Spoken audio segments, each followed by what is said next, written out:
Lake City Adventures. It's been a really long time since we posted a video.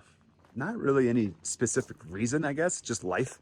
We've just been busy, been running around, dealing with all kinds of stuff, working a ton. We just really haven't had time.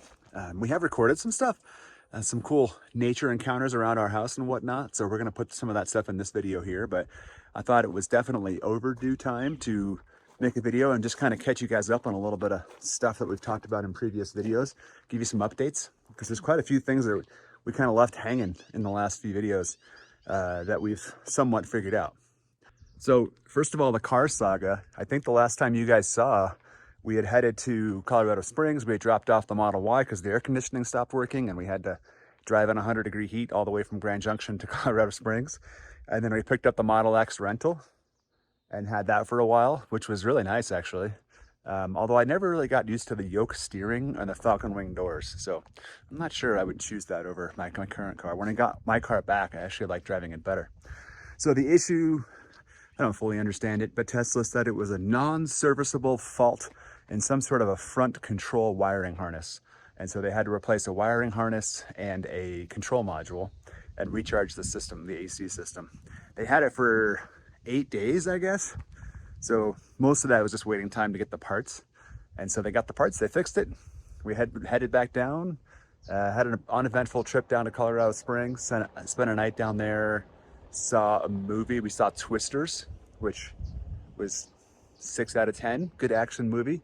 You have to totally disregard any sense of reality or physics or weather phenomenon to suspend your disbelief to enjoy it. But if you can do that, it wasn't bad. And then picked up the car and came on back. And so far, I've been back now for, been a week or two, probably, and it's working great. The AC is perfect. It's really nice to have my car back. So the other update was my teeth. It's super exciting, I know. But the last time I updated you guys, I had my root canal out in Grand Junction. I think that was pretty much the end of our last video. And then we headed back down when the Tesla broke. Crazy. It was completely 100% painless. I didn't believe it. I kept waiting for pain to set in the next day or in the next couple of days, but that root canal was a piece of cake. The actual procedure didn't hurt, and the next few days afterwards didn't hurt either. So I'm still waiting to get in and get the final crown done on my tooth. We actually had an appointment. I had an appointment last week, and the dentist called me in the morning and they had a water main break and the office flooded and they had to cancel all their appointments. Then they tried to reschedule me for sometime in September. I am not walking around with this temporary filling for 2 months, but they were able to get me in next week. So next Wednesday, I should be able to go in and get that crown put on and then hopefully get that situation taken care of. The other thing I wanted to update you guys on is D23. So I'm recording this, it's Saturday, I think it's August 3rd. D23 starts in 6 days. You may have seen our video a few months ago, where we had to go through the whole computer lottery system and the little green running man on the website and trying to get tickets for D23, which we did. But we had to make a decision because if you saw our previous string of videos, we decided to take a somewhat last minute trip to Hawaii. Both of our adult kids were able to come with, and we spent 8 or 9 days in Hawaii. That was an amazing trip. But that was in July. In June, we had gone out to Florida, and D23 was in Anaheim in August, and just too much. Just didn't have the time off work, didn't have the finances to be able to take all these trips. And so we ended up, unfortunately, it kills me to say it, but we ended up canceling our plans to go to D23. We were able to get all of our money back. Actually, everything worked out really well. So I was able to rehome our tickets to some other Disney fans for Friday and Saturday. And actually, our sister, Melody, is going to be taking our tickets on Sunday and enjoying the Anaheim Convention Center and the Disney Legends ceremony on Sunday night. So that's awesome. That worked out great. And I think they're live streaming a good percentage of it. So I hope that we're able to watch it. We'll just have to watch it from home here in Lake City and not make the pilgrimage out to Anaheim in August. We're also trying to plan our upcoming trip in October. So we are, I've always kind of had this thought that maybe in the winters we would have a rental place or another house or a condo or townhome or something in Orlando to be able to make it easier to go out there for some trips and already have a place set and ready to go and then be able to rent it when we're not there. So we're doing a little bit of a research trip, and my work schedule worked out, and we're going to spend I think about 3 weeks, at the end of October and the first half of November, out in Orlando. We got an Airbnb that's about 20 minutes outside of Disney World for a reasonable price, big house right on a golf course, super nice. And I'm hopeful that some other friends and family might be able to come out and stay with us for a few days for kind of free lodging right next to Disney World. I kind of mentioned this earlier, but we have been having some cool animal encounters. So about a week ago, 10 days ago, we were sitting in the living room watching TV, and a bear just wandered right up to our back deck. It's pretty impressive. So I'm going to put that footage in right here. Look what's in our backyard right now. What's up, dude? Standing up, he's looking at the cat. What does he want? Hi, guy. Don't go out there. Oh, there he goes. He's running off, but he's not going too far. He's just going behind the garden. What's up, Mr. Bear? What's up, Winnie? Yeah, he could break through that fence in a heartbeat. Don't do it. Get out of here, Bear. Get going. Make loud noise. I don't have shoes on. Bear, bear, bear, bear, bear, bear, bear. Come here, Bear. Don't cry. Get in. Come here, Bear. Oh my God. He's pretty small. Where's he going?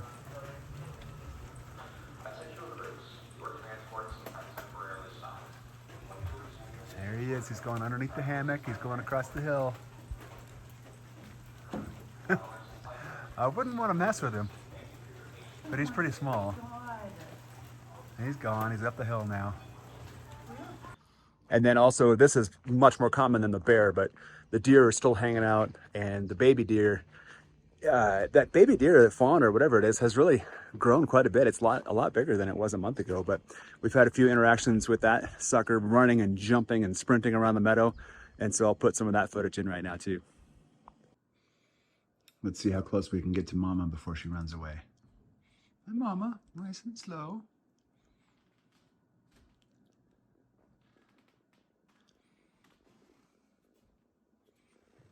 Hi. Hi.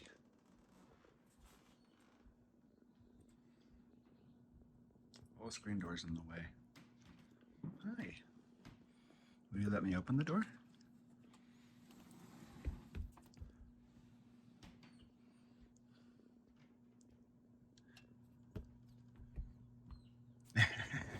Pretty close. You like the phone? Hi. Will you let me pet you? No? Where's your baby deer? Hmm? We don't see it around here anywhere. They've been hanging out. Mom and baby. Buffy saw them this morning. Sun's just coming up. Beautiful day. It rained like crazy at about 4 o'clock last night, so it's all wet out here.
It's settled down quite a bit now, but about a week ago we got into a pretty impressive monsoon cycle. And so we had one day of some of the heaviest rain I've ever seen, and we got a video of that, so check this out. It's overflowing.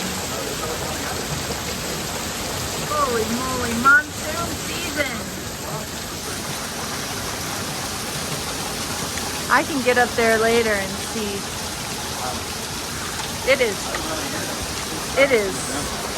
raining. I mean, this is a hail rain. It's crazy. So I've just been wandering around our front yard recording these videos today, and I wanted to show you guys my dream for solar panels out here. So, you know, we drive an electric vehicle, we try to be aware of climate and global warming and energy conservation, and I would love to put our house on solar power. And so here's my plan. So first of all, roof mounted solar doesn't really work.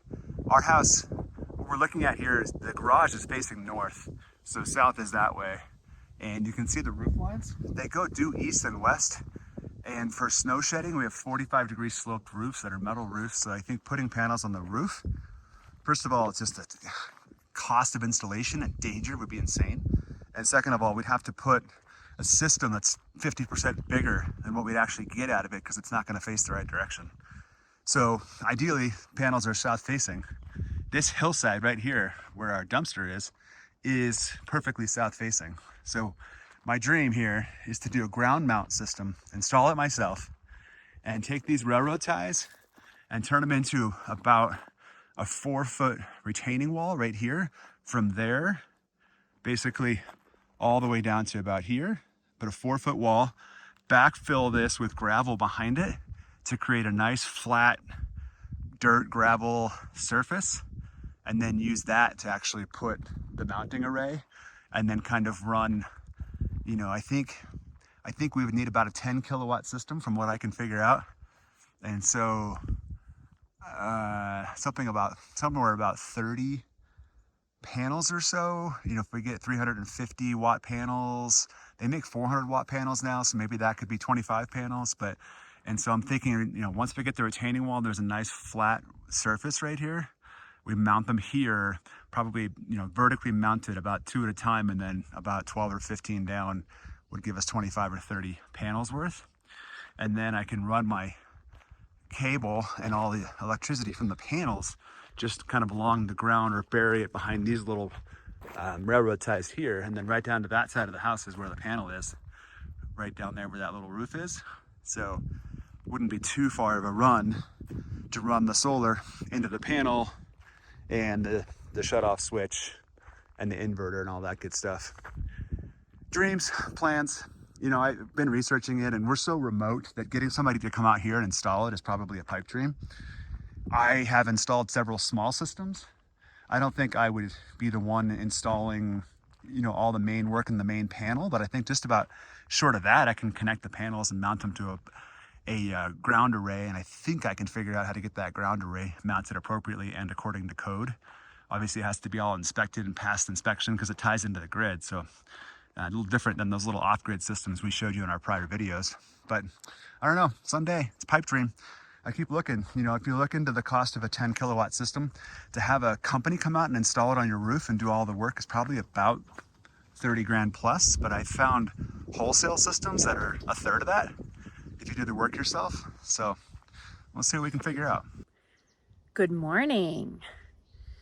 I figured that it is just about time to give a little bit of a yard/garden update, since it's been a while since we did that. I think springtime, when I was putting together the willow fence. Positive update, the willow fence has worked to keep the deer at bay, which is nice. My biggest struggle so far this season has been with the ground squirrels. I was able to live trap and move 8 to our property up away from here.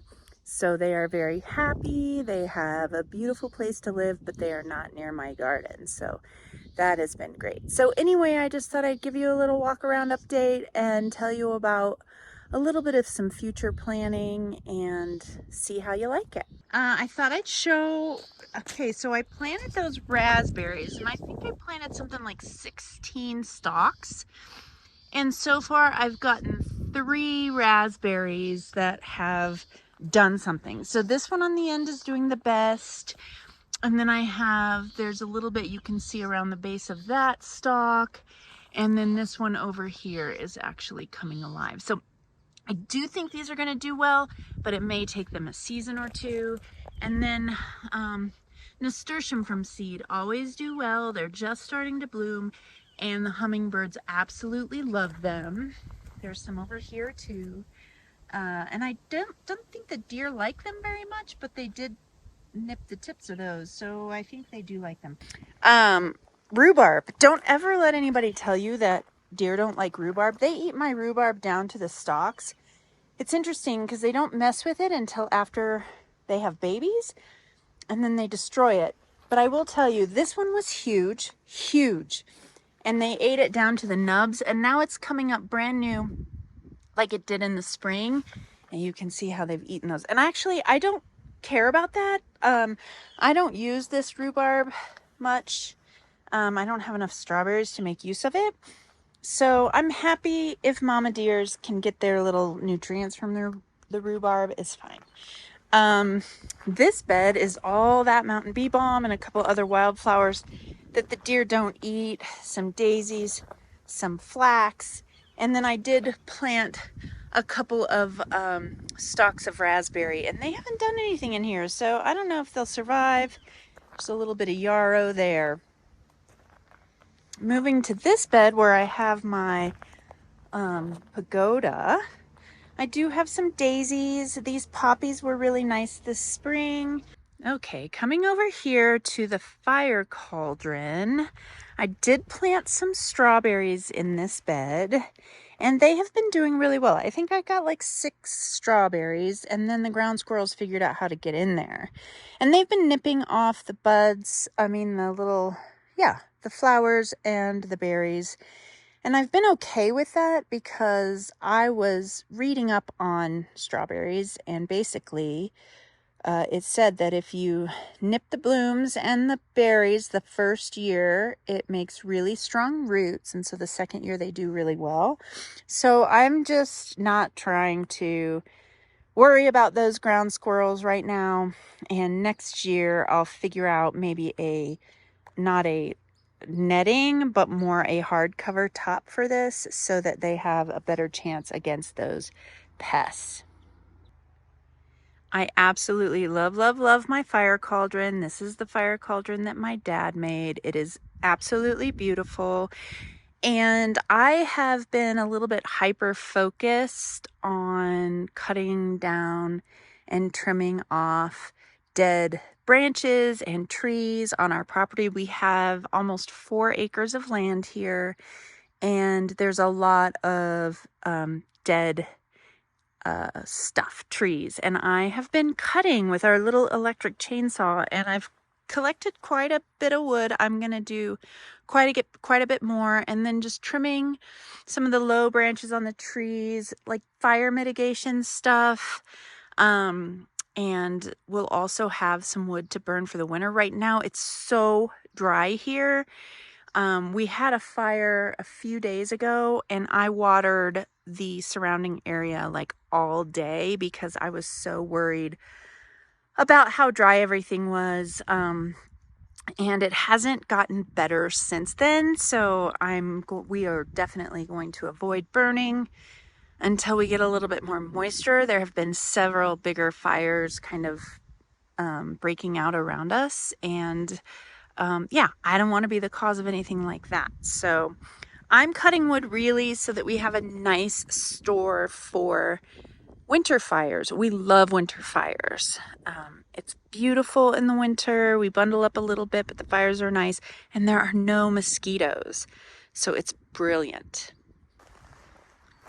Before I show you the bigger garden, I just wanted to walk up here to the swing. I have been enjoying a lot of time at the swing this year in the mornings and in the evenings, and my Z kitty cat comes up with me and we just sit, and it's a place where I really reflect on all the goodness in my life and how grateful I am to have such a beautiful place to sit and reflect, and how lucky I am to have the family that I have and this beautiful place to call home.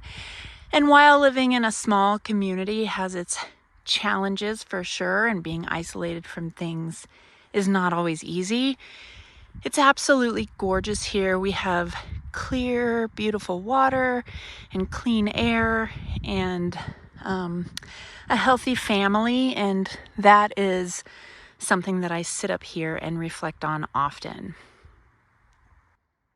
Okay, I wanted to give a little bit different perspective on the garden. As I said, it's been really dry here, but I have been able to water the garden, and so it kind of looks like a little green oasis in a little bit of a drier area.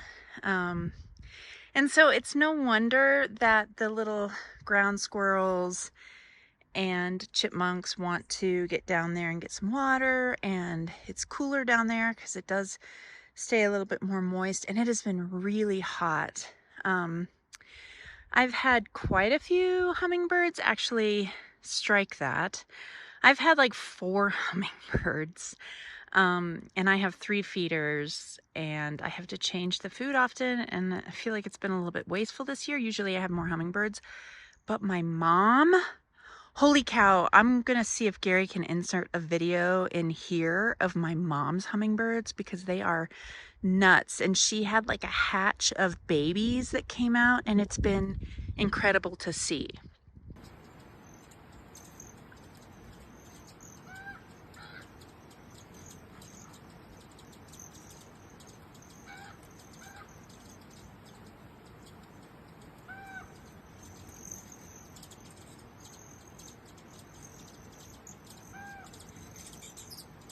Just a little view of the willow fencing that I was able to put in, that has done a really nice job of keeping the deer out of the garden, and it's also beautiful, and the birds love it. Of course, the little chipmunks and squirrels can climb up and over it, but really they're not as destructive as the deer. So I have just really enjoyed this spring project that I did, and I'm so grateful that I was able to do it because it has made a big difference this year, and I feel like I can add to it and make it even better as time goes on. So this is a little area outside of the garden that I keep with fresh water, and also my amazing talented aunt Karen made me this beautiful Welcome to Buffy's Garden sign, and I love it, even though I told her it was like, come one, come all, come eat the garden. No, it's beautiful. I love it. And yeah, so I just keep some fresh water out here. Z likes to drink out here, and so do the deer and the birds and the bees and whatever else. So just a view of the front of the garden. I did have Gary busted a doe jumping through like right about here on this fence because there's a nice spot for her to land over there, and she jumped right through the willows. He was here, he watched it happen, he got her out before any damage was done. And I have had this old door, and I got it out and like leaned it up against the garden gate. It would actually be a really pretty garden gate, and I think I want to try to add it to this design at some point, but I was stumped as to how to do it because most of this construction is zip ties, and so I'm not really a carpenter, and I feel like it's going to take a little bit more specialty talent. So the door sits here for now. I'll put it away in the winter so it doesn't get completely destroyed, but I would love to have this door on my front garden gate at some point. But what I did do was just zip tie on and add these old metal tiki torch frames, and I put some old glass insulators in there just to decorate it up, and the deer have not bothered it since, so that's nice. So I need to do some trimming, some grass trimming, but I'm going to show you this first. So if you know, you know, you keep rosemary by your garden gates, and you grow lavender, which is over here, for luck. Always, always, every year. I've got some zinnias and some amaranth that are going to be coming up out of here, and also some calendula, which should be really nice here in a few weeks. This whole bed was a bust. I actually planted a bunch of different lettuces and arugula, which has gone to seed, which I love arugula flowers because they're so pretty, so I just let it go to seed. But the ground squirrels, seriously, and the birds nipped. See, I seeded this like 3 or 4 times. I finally gave up. The birds just collected the seed as quickly as I put it down. So you can see the one little speckled lettuce that came up and a rogue zinnia. So anyway, I kind of gave up on that. Here I have the beautiful nasturtium, which I love to grow every year because the hummingbirds love it, the hummingbird moths love it, and it grows really well from seed. These were planted from seed and they are doing wonderfully, and they will continue to do wonderful, and they will have a ton of flowers. This is a nice creamy yellow. This is a variegated variety. I think it's an Alaskan. And this is a beautiful orange, and I have some dark reds in another spot. This beautiful bit of greenery, these are zinnias, and they're going to be gorgeous. And here's a little bud getting ready. They're brightly colored, they're pinks, they're oranges, they're yellows, and the animals don't eat them. And so I grow a lot of zinnias because they're really gorgeous in the fall and they don't get eaten. Let's see, little succulent, love him, some thyme. This is called a honeywort, and it's just getting ready to bloom. In fact, you can see, I don't know if you can see this, that beautiful little flower right there.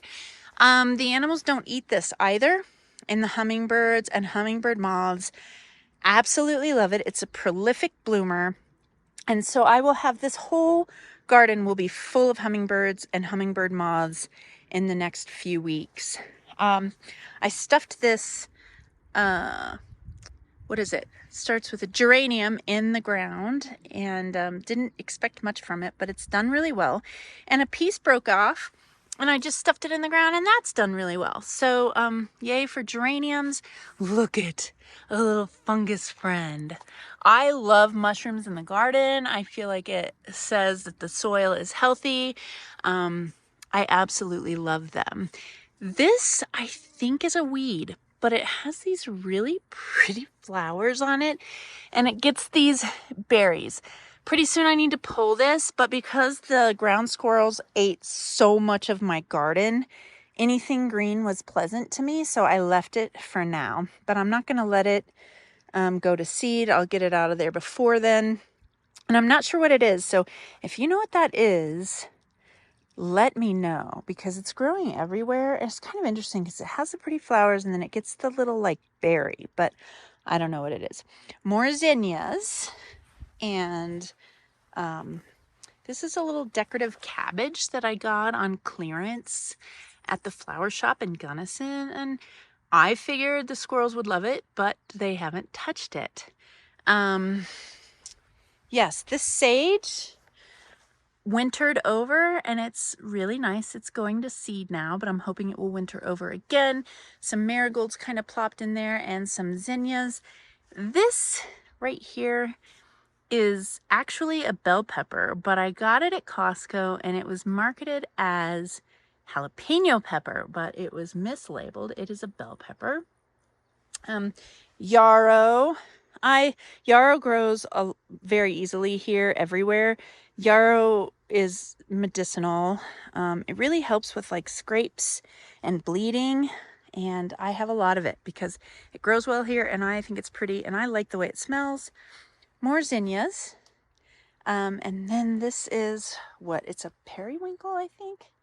The lady at the garden shop told me it would winter over. Again, that was clearance. I got those for $2 a piece. Clearance. Friend of mine gave me these little cute little daisies. This one has gone to seed, but they're cute. But I am telling you right now, the soil that you can get these days is so crappy. You got to get good soil, and I just didn't have access to it. And so I don't think my stuff is doing quite as well because the soil's crappy. Zinnias. This is another wild flower that grows around here. I think it's a Victorian one.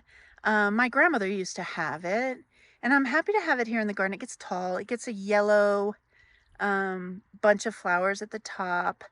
They're good for cutting, they're good for drying, and I just remember my grandmother's fence being coated with them, so I was happy to have that here. More amaranth. This is a dahlia that froze actually on the deck this spring, and it's looks like it's gonna bloom and do really well pretty soon. This is all amaranth. This amaranth will get tall, it'll start sagging over, and it will turn bright magenta. It's really, really pretty. And my little Buddha, he's my fave.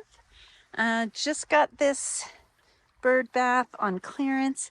Got a bunch of wildflowers back there. That is a borage. It will be blooming soon.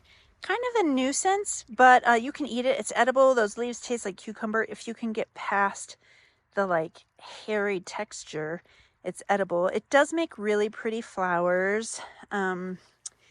These are sweet peas and hyacinth bean.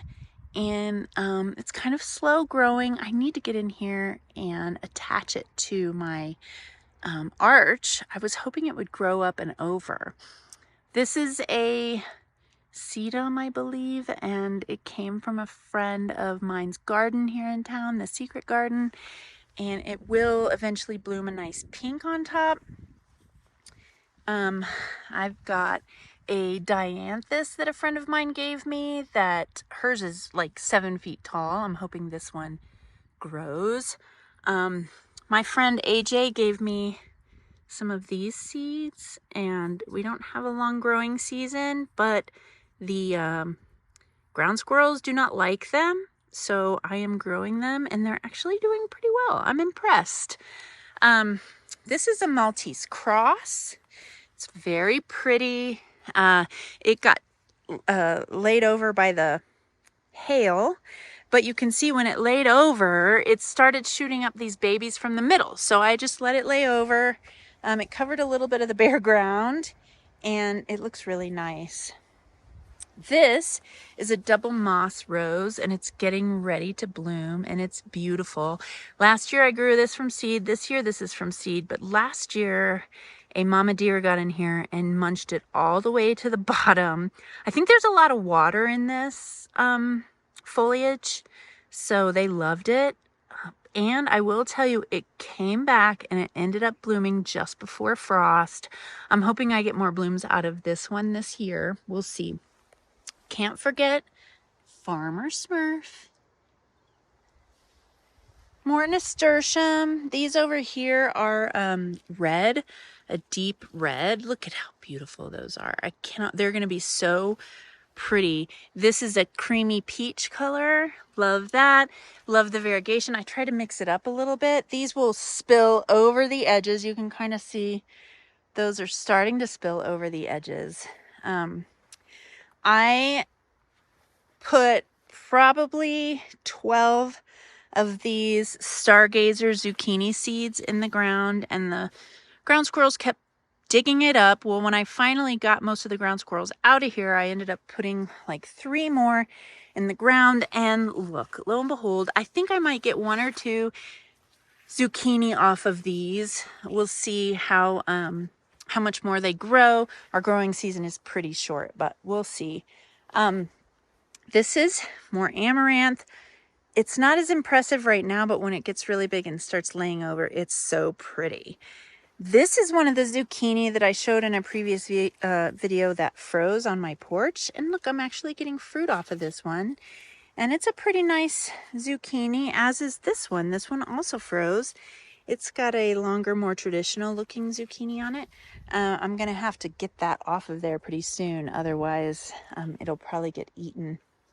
I've got some nice wildflowers there. Those are native to this area.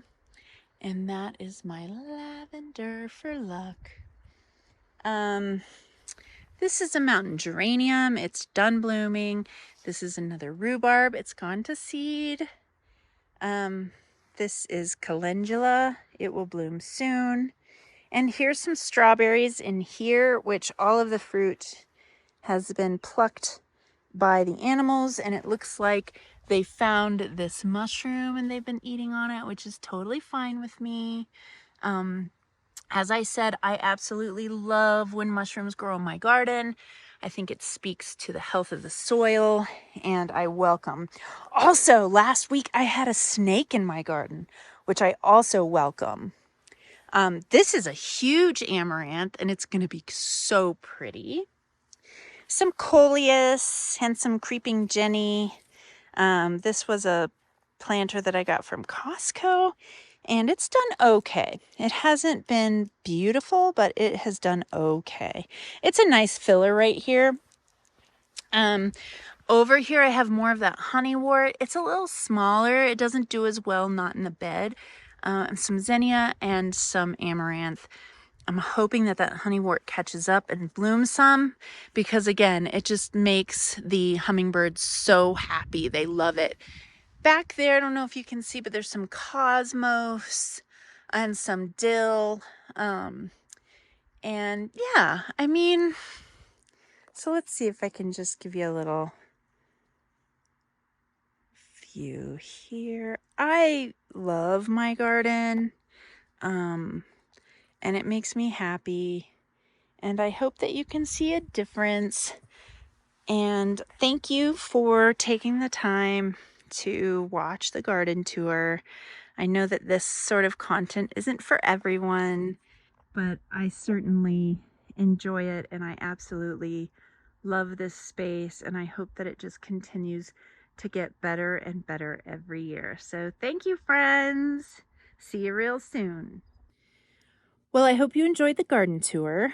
I'm impressed that it's as grown in as it is, since I had so much trouble with seriously like a dozen ground squirrels that were just devouring every seedling that came up out of the ground. So I'm really impressed that it grew as much as it has. So I'm grateful for that.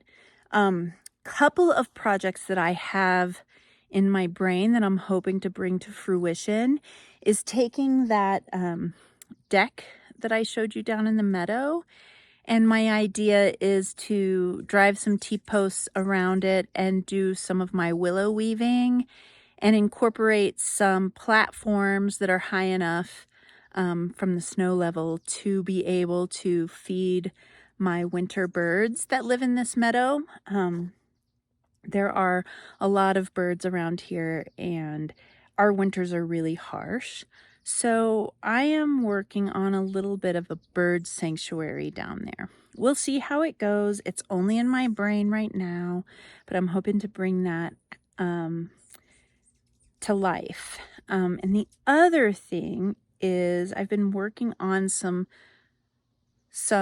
I'm calling them Mama Odie lights, because when we went to Disney World and we rode Tiana's Bayou Adventure, they have these beautiful colored hanging bottles in the trees and around that have lights in them. And basically they're Mama Odie's magical bottle lights.